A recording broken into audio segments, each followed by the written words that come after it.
विजय विधायक उमेश शर्मा काऊ जी हमारे साथ मौजूद हैं। सर 2027 के लिए क्या कुछ चुनावी तैयारियां भी हैं आप लोगों की? देखो, प्रधानमंत्री जी के नेतृत्व में, मुख्यमंत्री जी के नेतृत्व में और भारतीय जनता पार्टी के संगठन में, भारतीय जनता पार्टी का बहुत मजबूत संगठन होता है। उसके साथ मिलकर हम रायपुर विधानसभा में जो नहीं भी हो सकता था वो काम मुख्यमंत्री जी के निर्देश पे, उनके सहयोग से हम कर रहे हैं। आज चारों तरफ सड़कों का जाल है, पीने के पानी के ट्यूबवेल हैं और बिजली की व्यवस्थाएं हैं, स्कूलों आदि के, मतलब कोई क्षेत्र ऐसा नहीं है। कहीं सीवर की व्यवस्था है, कहीं मतलब जो आदमी की जरूरत होती है, कहीं नदियों के पुश्ते हैं। उसके लिए हमने प्रयास किया, माननीय मुख्यमंत्री जी का आशीर्वाद मिला और वो सभी योजनाएं कुछ तो धरातल पर आ गई हैं, कुछ बहुत जल्दी धरातल पर आ रही हैं। और बहुत से हमने पार्कों के निर्माण किए हैं क्षेत्रों में, और बहुत जल्द कुछ और होने जा रहे हैं। पेयजल के लिए 113 करोड़ की सहदारा रोड पे पेयजल लाइन वार्ड नंबर 60 और 59 और 5, ऐसे ही बांदल घाटी, बांदल से जो योजना आती है वो हमारे रायपुर से लेके, और जो हमारा वाटर वर्क्स है उसकी सप्लाई, उसके लिए भी 41 करोड़ रुपए की मंजूरी मिली है। और बहुत से, अब ये मैं गिनाने लगूं तो बहुत लंबा घंटों ही लग जाएंगे। चाहे वो सड़कों का हो, ये जो हमारा राणा प्रताप चौक से लेके 6 नंबर पुल तक, और आगे एयरपोर्ट तक, और हमारा आईटी पार्क से जो हमारा मंगलू वाला तक, बहुत बड़ी बहुत सुंदर सड़कों के लिए हमारे सरकार ने बजट मंजूर किए हैं। तो मैं तो यही कहूँगा, रायपुर की विभिन्न सड़कें क्योंकि आपदा की वजह से जो खराब हैं, उनके ऊपर उनकी मरम्मत के लिए जो अब बरसात के बाद काम होगा, 9 करोड़ रुपए की स्वीकृति भी अभी दी है। मैं अपने मुख्यमंत्री जी का आभार और धन्यवाद करता हूँ। सर क्योंकि आपदा प्रभावित कुछ क्षेत्र भी है आपका, उसको किस तरह से काम लगातार जारी है कि और आगे के लिए क्या कुछ रणनीति अपनाई गई है कि लोगों को ज्यादा जद्दोजहद ना झेलनी पड़े, ज्यादा परेशानी का सामना ना करना पड़े? देखिए, ये जो अभी 10 दिन पहले जो बारिश आई, पूरे उत्तराखंड में 24 घंटे के अंदर माल देवता क्षेत्र में 2330 मिलीलीटर बारिश हुई, जो पूरे उत्तराखंड का रिकॉर्ड बना। और ये हमारी पहले से व्यवस्था थी। अगर ये चरलाइयों के काम ना किए होते तो बहुत बड़ा नुकसान माल देवता के सरवाला, हमारा रायपुर, खादर, इन क्षेत्रों में होता। और आने वाले समय में यहाँ पुश्ते भी बने हैं और बनाए जा रहे हैं, जिनके अभी काम होने हैं। मैं धामी जी का बहुत धन्यवाद करता हूँ, जिन्होंने व्यक्तिगत रुचि लेके जब जब भी वहाँ बाढ़ से प्रकोप हुआ, धामी जी स्वयं मेरे साथ आए और वहाँ लोगों का दुख उन्होंने बांटा। और उनके साथ वो जो योजनाओं को स्वीकृति दी है, उससे आने वाले समय में माल देवता क्षेत्र पूरा सुरक्षित रहेगा। अच्छा, महिलाओं के लिए क्या कुछ काम आप लोग कर रहे हैं? आपकी विधानसभा में किस तरह से काम हो रहे हैं कि उनके रोजगार से संबंधित? महिलाओं के लिए समूह में हम लखपति दीदी के रूप में उनको कई तरह की योजनाएं, हमारी बात जो महिला विभाग है या कोऑपरेटिव विभाग है उसके द्वारा उन्हें लोनिंग की सुविधा बिना ब्याज के कर रही है। और बहुत हमारे महिला समूह बहुत तरह के काम, वो चाहे अचार का हो, पापड़ का हो, या हमारे बिजली के कई रोशनी वाले बल्बों के काम भी, और भी बहुत तरह के इतने करके वो अपने आप को, अपना जीवन और अपने परिवार को उसकी इनकम बढ़ा रही हैं और अपने जीवन को सुरक्षित कर रही हैं। सर एक सवाल मेरा यह है कि युवाओं की भागीदारी किस तरह से बढ़ाई भी जा रही है और लगातार देखने पे भी नजर आता है कि बीजेपी से बड़ी संख्या में जो युवा वर्ग है वो जुड़ता हुआ भी नजर आता है। किस तरह की भागीदारी? देखिए, अभी 30,000 से ऊपर की नियुक्ति धामी सरकार जी ने दी है, उनके हाथ से दिया गया है।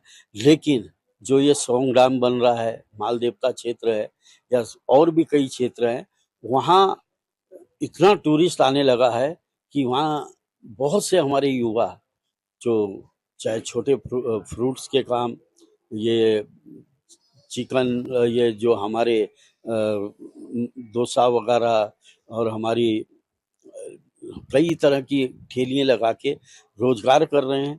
और क्योंकि नौकरियां इतनी संभव नहीं है, लेकिन इतना है कि हर घर में जो भी युवा है वो कोई ना कोई छोटा रोजगार वहाँ पे कर रहा है। और आने वाले समय में जब डैम बन जाएगा, सौंग डैम, और वहाँ बहुत अधिक लोगों को पर्यटन के रूप में लोग आएंगे, तो निश्चित रूप से उनका जीवन व्यापन करने का और उन्हें रोजगार भी के अवसर प्राप्त होंगे। क्योंकि सर चारधाम यात्रा भी लगातार जारी है और बड़ी संख्या में पर्यटक आता भी है, राजधानी देहरादून भी घूमने आता है। आपके क्षेत्र में भी बड़ी माल संख्या में देवता आप जाओ, शनिचर इतवार में इतना रस होता है। और आप देखो दुनली चौक पे चाउमीन, चाय, कितनी दुकानें खुल गई पूरे माल देवता तक।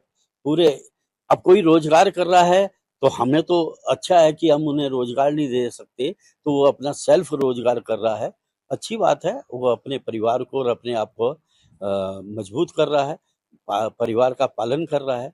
हमारे लिए तो ये जो इस तरह की योजनाएं हैं क्षेत्र के विकास की, उसमें युवाओं को रोजगार प्राप्त हो। और हमारे कई इस तरह के हमने पार्क भी बनाए हैं, जहाँ पर बहुत संख्या में, जैसे सिटी पार्क है, योगा पार्क है, अभी मियाँवाला में एक पार्क बन गया, एक 40 बीघे में बन रहा है। गौरा देवी पार्क यहाँ डिफेंस कॉलोनी में है। बहुत से ऐसे अभी कई पार्क बनने जा रहे हैं। एक मिनी स्टेडियम के रूप में डांडा लखौन में वो बनने जा रहा है, जहाँ सब युवाओं के लिए ही उसमें व्यवस्था होगी। और युवा स्वस्थ रहें, अपना शरीर स्वस्थ रखें, वही हमारा भविष्य है। उनको वो आगे बढ़ें तो देश भी आगे बढ़ेगा। 2027 के लिए क्या कुछ विजन आप लेकर के चल रहे हैं और क्या कौन से ऐसे प्रमुख काम है जो आपको लगता है कि अगली योजना में करेंगे या फिर लक्ष्य बना रखा है आपने? देखिए, आपने 2000 पहले का भी रायपुर देखा होगा, 2022 का भी रायपुर देखा होगा। अब 2027 में हमारा मेन लक्ष्य था सभी क्षेत्रों को सीवर लाइन से जोड़ने का। अभी आमवाला तल्ला को हमने सीवर, जो अभी टेंडर प्रक्रिया में है, और उसके सहजधारा रोड को सारे को भी सीवर से जोड़ने का काम हम कर रहे हैं। पानी का प्रोजेक्ट मैंने बताया 113 करोड़ का। और इधर का जो सौंग के अलावा डैम के और बांदल से जो हमारी वाटर वर्क्स को आनी है 41 करोड़ की योजना। और हम जो मियाँ वाला वाली रोड है, मियाँ वाला, उसको चौड़ीकरण के लिए उसकी भी डीपीआर बन रही है। मतलब इतने काम हो रहे हैं कि निश्चित रूप से रायपुर अब आने वाले समय में बहुत सुंदर भी होगी। और कितने निदेशालय खुल गए हैं रायपुर में। हाँ, कोई विभाग ऐसा नहीं है जिसका कोई ना कोई ऑफिस रायपुर में ना हो। हर निदेशालय है, हर तरह के मतलब जो भी हमारी संस्थाएं हैं, उनमें रायपुर में कहीं ना कहीं उनका योगदान जरूर रहा है। धन्यवाद सर हमसे बातचीत करने के लिए। तो उमेश शर्मा काऊ जी हमारे साथ हैं जो कि राज्य के तमाम विषयों पर हमारे साथ बातचीत कर रहे थे। हॉर्नबिल टीवी के लिए देहरादून से विशाल गर्ग। वक्फ बोर्ड के अध्यक्ष शादाब शम्स जी हमारे साथ मौजूद हैं। सर वक्फ की क्या कुछ प्राथमिकताएं हैं अभी हाल फिलहाल में, किस पर फोकस भी ज्यादा किया जा रहा है? देखिए, वक्फ बोर्ड अब क्योंकि वक्फ अमेंडमेंट एक्ट उम्मीद आया है, उसके बाद लंबा वक्त 2 साल के करीब उसी में लग गया है। अब जो उम्मीद पोर्टल है उसके ऊपर रजिस्ट्रेशन का काम चल रहा था। अब मुझे लग रहा है कि वो रजिस्ट्रेशन का काम पूरा हो गया है लगभग। लोगों ने काफ़ी की हैं, दर्ज की हैं, काफ़ी रह भी गई हैं। तो अभी काफ़ी उलझन वाली लाइन थी, ट्रिब्यूनल बन चुका है। अब नए प्रोसेस के हिसाब से हमने भी डिमांड की है कि क्योंकि नया वक्त अमेंडमेंट एक्ट आ गया है तो उसके रूल्स बनने हैं, तो रूल्स बनने की तैयारी चल रही। और फिर अब चीज़ों को बेहतर दिशा में लाने के प्रयास किए जा रहे हैं कि वक्त की संपत्ति का जो भी अब बची कुची है उसका यूज़ बेहतर तरीके से कैसे किया जा सके, कैसे इस संपत्ति के ऊपर, क्योंकि जो वक्त था ये गरीबों के लिए था, गरीबों का हक था, सदके ज़कात खैरात का पैसा ये गरीबों के काम आए। तो जो बेघर लोग हैं, जिनके पास छत नहीं है, उनको सरकार के साथ मिलकर इनके ऊपर अच्छे आवास बनाए जाएं और उनको मुफ्त आवास दिए जाएं। फिर जो गरीब बच्चे हैं उनके लिए अच्छे स्कूल कॉलेजेस बनाए जाएं, बेटियों के लिए अच्छी डिग्री कॉलेजेस बनाए जाएं कि बच्चों को पढ़ने का अवसर मिले, अच्छे हॉस्पिटल्स बने। और वक्फ की संपत्ति समाज के साथ साथ ये देश की संपत्ति भी है, तो ये मुसलमानों के साथ साथ औरों के भी काम आए। इसकी सही यूटिलाइजेशन इस प्रॉपर्टी का किया जाए तो मुझे लगता है कि मुस्लिम समाज को मुख्य धारा में जोड़ने के लिए एक बहुत बड़ा जो सपोर्ट है वो वक्फ से मिल सकता है। और वक्फ अगर अपने पैरों पे खड़ा हो जाएगा तो कहीं ना कहीं मुसलमानों के जो हालात हैं उनमें बेहतरी की एक बड़ी उम्मीद जग रही है, इसीलिए इसको उम्मीद का नाम दिया है। और हमें उम्मीद है कि आने वाला वक्त इस गए वक्त से बहुत बेहतर होगा। और ऐसे में वक़्फ़ की जो संपत्तियाँ हैं, उनकी सुरक्षा हो या फिर अतिक्रमण हटाने की कवायद हो, किस तरह से प्रक्रिया जारी भी है और किस तरह के कदम आप लोग उठा रहे हैं? देखिए, वक्त के ऊपर बड़े इंक्रोचमेंट हुए हैं, 65-70 सालों में सिर्फ लूट हुई है और वो सारी संपत्तियों पे अवैध तरीके से लोग बैठे हैं। तो अब ट्रिब्यूनल बन गया तो ट्रिब्यूनल के आदेश आने शुरू हो गए। वक्फ के ऊपर जो गलत तरीके से इंक्रोचमेंट करके बैठे हैं उन तमाम लोगों को नोटिस दिए जा रहे हैं कि आप तुरंत या तो कागज दिखाएं अपने पास किस हैसियत से आप बैठे हैं यहाँ, या इसको खाली करें। तो जो खाली नहीं करेंगे तो धारा 54 की कार्रवाई उनके ऊपर कर रहे हैं। ऐसी कई सारी प्रॉपर्टीज हैं जिनको चिन्हित करके धारा 54 की कार्रवाई की जा चुकी है। अब उनके ऊपर बुलडोजर चलाने की तैयारी है। अगर नहीं मानेंगे तो उस संपत्ति को खाली कराएंगे और फिर जब संपत्ति खाली हो जाएगी तो वो गरीबों को उसका लाभ मिलेगा। डिजिटलीकरण के लिए क्या कुछ अभी कदम भी उठाए जा रहे हैं और कहाँ तक प्रक्रिया लगभग पहुँच गई है? देखिए, उम्मीद पोर्टल के ऊपर सब कुछ डिजिटलाइज करना इसीलिए दर्ज किया जा रहा है कि एक एक प्रॉपर्टी का जो मैपिंग है वो हो जाए, उसकी करंट स्टेटस क्या है वो आ जाए और उनको भी टैगिंग हर प्रॉपर्टी की चल रही है। तो मुझे लगता है कि जब एक सिस्टमैटिक वे में चीज़ें आ जाएंगे तो उसमें बेहतर किया जाएगा और कहीं ना कहीं जो लिटिगेशंस हैं, जो प्रॉब्लम्स है, उसके सोल्यूशन की तरफ बोर्ड चीज़ों को बेहतर करने की कोशिश करेगा। बहुत ईमानदारी के साथ सरकार का ये प्रयास है, मोदी धामी सरकार का, कि चीज़ों को बेहतर किया जाए और समाज को मुख्य धारा में जोड़ने के लिए यही संपत्ति जो लूट का सामान बन गई थी, इसी संपत्ति को सही से संजो के मुस्लिम समाज को मुख्य धारा में जोड़ने के प्रयास किए जाएं। और मुझे उम्मीद है कि अगर ये वक्त की संपत्ति का सही यूज हो गया तो मुस्लिम समाज को एक बहुत बड़ी राहत मिलेगी। आय बढ़ाने के लिए किस तरह से काम चल रहे हैं और संपत्तियों का बेहतर उपयोग हो, उसके लिए क्या कुछ कर रहा है सर वक़्फ़? देखिए, वक्फ बोर्ड में जो संपत्तियां थी इनका किराया 100 रुपए 150 रुपए ये चलता आ रहा था अभी तक। जब नया अमेंडमेंट एक्ट आया उसके बाद से ही हमने इसके किराए को बढ़ाने की बात की है। अब बाजारी जो मूल्य है उसके हिसाब से किराया वसूला जा रहा है लोगों से और उसमें काफ़ी बढ़ोतरी हुई है। अब कम से कम वक्फ अपने ऊपर सेल्फ डिपेंडेंट हो रहे हैं। जो पीछे वाले रास्ते से पैसे लिए जाते थे, सामने से 50 रुपए दिखाए जाते थे और पीछे से हज़ारों रुपए अब उनकी जेबों में जा रहे थे। अब कहीं ना कहीं उसके ऊपर अंकुश लगाए और सभी वक्फों को ये कहा जा रहा है, जितने भी औकाफ वक्फ बोर्ड के हैं, कि सब अपने अपने किराए को बढ़ाएं और जो किराया नहीं बढ़ाएगा तो फिर ऐसे मुतवल्लियों के खिलाफ हम कार्रवाई करेंगे। जो मुतवल्ली के यहाँ इंक्रोचमेंट हुआ है और वो मुतवल्ली अगर उन इंक्रोचर्स को या वो वक्फ के जो बेनिफिशियरी बन के बैठे हैं वहाँ उनके खिलाफ कार्रवाई नहीं करता तो हम फिर मुतवल्ली के खिलाफ कार्रवाई करेंगे। इसलिए पारदर्शिता बढ़ी है और हमें उम्मीद दिख रही है कि अब रास्ते आसान होंगे और मुस्लिम समाज के हक में अब कुछ बेहतर करने का मौका आ रहा है। तो जो सबका साथ, सबका विकास, सबके विश्वास का नारा था वो कहीं ना कहीं चरितार्थ होगा। ये जो गरीबों का सदके ज़कात खैरात का पैसा था, ये उन गरीबों का हक था जिनके पास कुछ नहीं है, बेसहारा लोग जिनका कोई नहीं है। तो उनके लिए अच्छे जैसे धर्मशालाएं होती हैं ऐसे अच्छी सराय बने, उन लोगों को रखने के लिए सेकंड इनिंग हाउस बने। जो बेघर बच्चे हैं, मासूम बच्चे हैं, यतीम बच्चे हैं, उनके लिए यतीम खाने बने, अनाथालय बने और उनको बेहतर एजुकेशन देकर हॉस्टल्स में उनके एडमिशन बच्चों के कराए जाए जिससे वो मुख्य धारा में जुड़े। वक्फ बोर्ड ने बहुत सारी अच्छी पहल की हैं हमारे कार्यकाल में। जैसे हमने कहा है कि कोई भी लावारिस डेड बॉडीज अक्सर गंगा नहर में मिलती थी, उन शनाख्त होने के बाद पता चलता था ये मुस्लिम है। तो अब ये मुस्लिम है तो इनको कैसे दफनाया जाए, कौन इनकी जिम्मेदारी लेगा। तो वक्फ बोर्ड ने जिम्मेदारी ली है उसकी और हमारा कई कब्रिस्तान ऐसे हैं हरिद्वार के अंदर जो फ्री ऑफ कॉस्ट सारा खर्च अपने आप करते हुए पूरी जिम्मेदारी को निभा रहे हैं। तो कोशिश की जा रही है कि चीज़ों को बेहतर किया जाए और जो गरीब बच्चे हैं उनकी एजुकेशन पे बेहतर काम किया जाए। इसलिए पहली बार वक्फ बोर्ड ने मॉडर्न मदरसा का कॉन्सेप्ट लेके आए कि हम ये इस तरह के मॉडर्न मदरसे जो 117 मदरसे वक्फ बोर्ड के अधीन आते हैं उनको मॉडर्नाइज करेंगे और फ्री ऑफ कॉस्ट बच्चों को एजुकेशन देंगे। तो मुझे लगता है बच्चे हाफिज कुरान के साथ साथ फिर डॉक्टर, इंजीनियर बन पाएंगे और डॉक्टर कलाम साहब के रास्ते पर आगे बढ़ पाएंगे और राष्ट्रवादी विचारधारा से ओतप्रोत ये मॉडर्न मदरसे होंगे। हमारा मानना है कि अब इनको बेहतर बनाने की ज़रूरत है। वो जो पुरानी एजुकेशन सिस्टम है, उस एजुकेशन सिस्टम से कुछ भला होने वाला नहीं है। तो नया एजुकेशन सिस्टम सरकार ने लॉन्च किया है और नए एजुकेशन सिस्टम के हिसाब से हम ये मानते हैं आने वाला वक्त बहुत बेहतर होने वाला है। मस्जिदों का और कब्रिस्तानों का किस तरह से रख-रखाव भी आप लोग कर रहे हैं? देखिए, अभी तो संपत्तियों की संरक्षण की ज़िम्मेदारी वक़्फ़ की है और उसके लिए भी हमने कहा है कि अब जो मस्जिदें जहाँ औक़ाफ़ हैं, जो कब्रिस्तान हैं और हमें लगता है उन कब्रिस्तानों की चारदीवारियाँ होनी हैं, उनमें कोई दिक्कत है, तो जहाँ हमारे सामने परेशानी आती है, हम सरकार को लिखते हैं और अपने पास से भी जो हमसे बन पड़ता है, उसकी भी हम सहायता करने के प्रयास करते हैं कि कैसे निज़ाम बेहतर किया जा सके।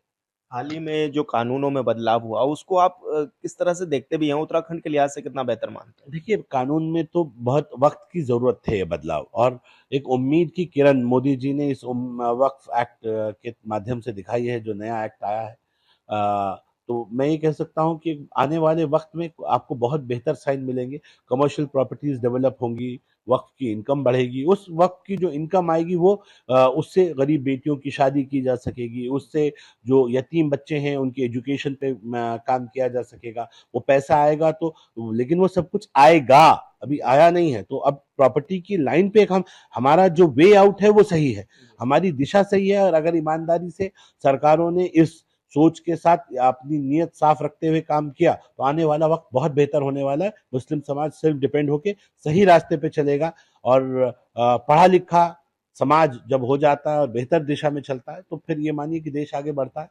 देश को विश्व गुरु बनाना है और माँ भारती का एक हाथ कमज़ोर रह जाए, तो फिर वो सफ़र आसान नहीं होगा। तो वो कमज़ोर हाथ को भी ताकत देनी है, तब माँ भारती ये भारत विश्व गुरु बनेगा और हमें उम्मीद है कि बहुत अच्छी दिशा में काम कर रही है सरकार। डबल इंजन की सरकार है और डबल इंजन की सरकार में खामोशी के साथ बहुत मजबूत कदम उठाए जा रहे हैं और हमें उम्मीद है कि आने वाला वक्त इस गए वक्त से बहुत बेहतर होगा। सर, लेकिन जो वक़्फ़ संपत्तियों से जुड़े विवाद हैं, उनको का किस तरह समाधान भी किया जा रहा है? किस तरह से उनमें संशोधन या चीज़ें की जा रही हैं कि बेहतर चीज़ें हो सकें? देखिए, डिस्प्यूट बहुत सारे हैं। मैंने कहा ना वक्फ ट्रिब्यूनल हमारे यहाँ जो कोर्ट है, डिस्ट्रिक्ट जज उसके अध्यक्ष होते हैं, उसमें 2 जजेस और बैठते हैं और फिर बैठ के तीनों जजेस फैसला लेते हैं। जी। वहाँ पर जो मैटर है वो सब जुडिस हैं और वक्फ बोर्ड अपने हिस्से का काम करता है कि भई ये प्रॉपर्टी है, इसमें डिस्प्यूट है, हमारी प्रॉपर्टी है, तो ट्रिब्यूनल उसको तय करता है। अब ट्रिब्यूनल तय कर देता है कि वह संपत्ति वक्फ की है, तो फिर वक्फ उस संपत्ति का सही उपयोग करे। वो खाली पड़ी रहती है तो कोई ना कोई कब्ज़ा कर लेता है। अभी तक लाइन अप ये थी कि जो लैंड यूज़ जिस मकसद से वक़्फ़ हुई है, वाकिफ़ ने वक़्फ़ की है, वही उसका लैंड यूज़ होगा और उसके बहाने लोग उस पे एन्क्रोचमेंट करते थे, कब्ज़े करते थे। मकसद एक तरफ चला जाता था लेकिन वो भूमाफियाओं के और वक़्फ़ माफियाओं के काम आती थी। अब उस संपत्ति का सही यूज़ हो, कि उसके ऊपर अच्छे स्कूल्स बन जाएँ, अच्छे कॉलेजेस बन जाएँ, अच्छे हॉस्पिटल्स बन जाएँ, गरीबों के लिए अच्छे घर बन जाएँ और गरीबों को डायरेक्ट वो घर मिले। तो जो गरीब आदमी को वक्फ बोर्ड की तरफ से घर मिलेगा तो दुआएँ देगा ना। तो ऐसे ही जब गरीब यतीम बच्चे को एक अच्छी एजुकेशन मिलेगी, हॉस्टल में रह के उसे पढ़ने की फैसिलिटीज़ मिलेगी तो दुआएँ देगा ना। गरीब का बच्चा जब फ्री में एजुकेशन हासिल करेगा और वो मदरसे के नाम पे जिस एजुकेशन को हासिल कर रहा था, सिर्फ़ एक ही भाषा तक सीमित हो गया था, अब उसको सारी भाषाओं का ज्ञान मिलेगा, तो मुझे लगता है एक बेहतर इंसान बनेगा और हमारा मानना है कि जब वो कुरान को पढ़ के नबी करीम सल्लल्लाहु अलैहि वसल्लम और खुदा को जानेगा, अपने सहाबाओं के जो किरदार है उस पे नाज़ करेगा, जब वो उसके अलावा जब उत्तराखंड का सिलेबस पढ़ेगा, जब वो अ, उसमें भगवान श्री राम को पढ़ेगा, भगवान श्री कृष्ण को पढ़ेगा, वो भगवान महावीर को, भगवान बुद्ध को पढ़ेगा, गुरु नानक देव को पढ़ेगा, फिर डॉक्टर बाबा साहब भीमराव अंबेडकर को पढ़ेगा, तो सबको जानेगा ना। वो कहेगा हाँ, मोहम्मद साहब का किरदार तो बहुत बड़ा था, लेकिन भगवान बुद्ध का किरदार भी कोई कम नहीं था। भगवान श्री कृष्ण, भगवान राम का किरदार भी वाह-वाह थे। तो वह इनके किरदार बड़े-बड़े किरदार हैं, तो फिर वो औरों के मज़हब का सम्मान करेगा, औरों की आस्था का सम्मान करेगा, अपने मज़हब से प्यार करेगा और औरों का सम्मान करेगा। यही भारतीयता सिखाती है, यही मेरा कल्चर है, यही मेरी संस्कृति है और भारतीय मुसलमान को भारतीय रहते हुए वो मजबूत मुसलमान बने, ये हमारी सोच है। हम अरब नहीं हैं, हम अफगान नहीं हैं, हम मंगोल नहीं हैं, हम मुगल नहीं हैं, हम भारतीय डीएनए हैं। और भारतीय डीएनए जब भारतीय बनकर अपने धर्म पर चलेगा तो फिर और बेहतर भारतीय बनेगा। मुझे उम्मीद है कि आने वाला वक्त, क्योंकि जब राष्ट्र के प्रति आपकी वफादारी तय हो जाती है, जब आप अपने राष्ट्र को अपनत्व की दिशा से देखकर और उसको पॉजिटिव लाइन पे लेके आते हैं और आप बेहतर दिशा में आगे बढ़ते हैं, तो सरकारें भी ये कोशिश करती हैं कि आपको उन तमाम योजनाओं का लाभ आप तक पहुंचे, और उन योजनाओं का लाभ जिनका आपको लाभ मिल रहा है उससे आप मुख्य धारा में जुड़ सके। और जब आप मुख्य धारा में जुड़ जाएंगे तो देश विकसित बनेगा। उस विकसित देश में कोई अनपढ़ नहीं होगा, हमारा लिटरेसी रेट 100% होगा, यहाँ कोई गरीब नहीं होगा, हर हाथ को काम होगा, हमारा वे ऑफ लिविंग वो बेहतर होगा। और मैं ये कहता हूँ कि जब सब अच्छा अच्छा होता है तो आप विकसित देश में शुमार होते हैं। और जब लोग आपको मानने लगे, जब दुनिया का मुसलमान ये कहे अगर मुसलमान बनना है तो ऐसे बनो जैसे भारतीय मुसलमान, अरब का मुसलमान नहीं, भारतीय मुसलमान जैसे मुसलमान बनो, जो परिवार को साथ लेके चलता है, जो औरों को भी एक्सेप्ट करके चलता है, ऐसे मुसलमान बनो। जब भारत का क्रिश्चियन ऐसा क्रिश्चियन बने कि दुनिया के सारे क्रिश्चियन उसे फॉलो करें, जब भारत का सिख ऐसा सिख बने कि पूरी दुनिया के सिख उसे फॉलो करें, जब भारत का पारसी ऐसा पारसी बने कि पूरे पारसी उसे फॉलो करें, जब भारत का बौद्ध ऐसा बौद्ध बने कि दुनिया के सारे बौद्ध कहें कि अगर बुद्धिज्म कहीं से सीखना है तो जाओ भारत से सीखो, तब भारत का जो संस्कृति है इसका डंका दुनिया में बजेगा, तब हम विश्व गुरु बनेंगे। हमारी संस्कृति, हमारी सभ्यता, हमारा कल्चर, हमारे यहाँ का हर व्यक्ति परफेक्ट हो, हमारे यहाँ का हर व्यक्ति ऐसा हो जिसको लोग देख के ये चाहें कि अगर बेटा बनना है तो ऐसा बनो जैसे भारत के बेटे होते हैं, बेटियां बननी है तो ऐसे बनो जैसे भारत की बेटियां होती हैं,